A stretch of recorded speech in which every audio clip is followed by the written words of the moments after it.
Sachin ji sound हरगामा DJ master Sanjeev ji का mobile number है 993131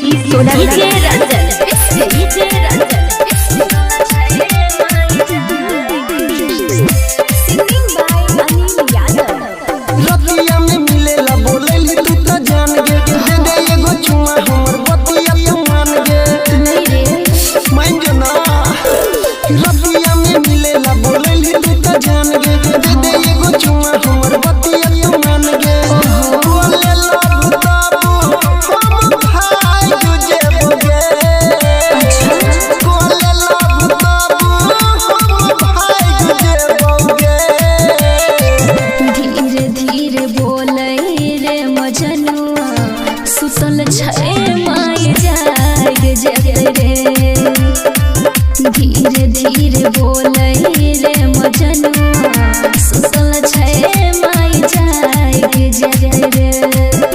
और इन्हें कहा जाए Sachin ji sound हरगामा DJ master Sanjeev ji का मोबाइल नंबर है 99313116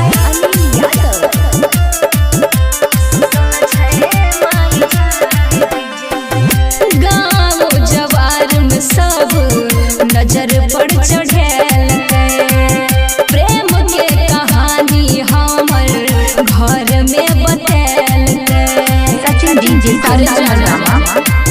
हाँ गाँव जवार में सब नजर पड़ चढ़ेल प्रेम के कहानी हमर घर में बतेल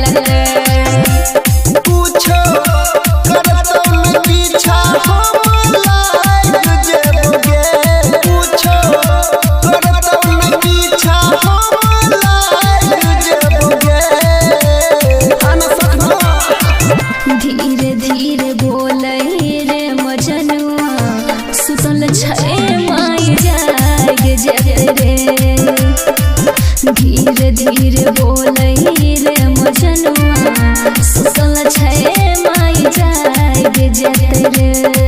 और इन्हें मास्टर राजकुमार जी का पति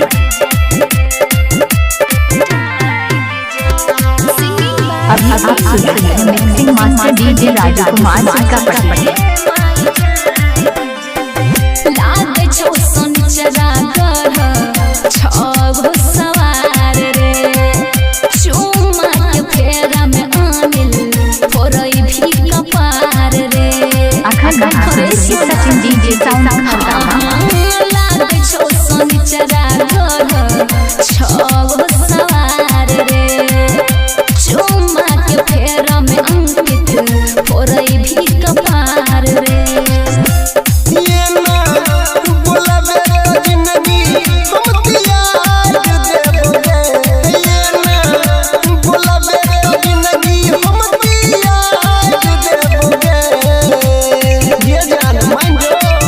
धीरे धीरे बोले रे मजनुआ सुतल छै माई जागे जगे रे।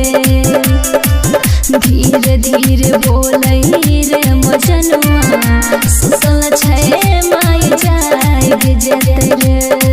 और इन्हें मास्टर राजकुमार जी का पति इसका मोबाइल नंबर है 62 064 74 928।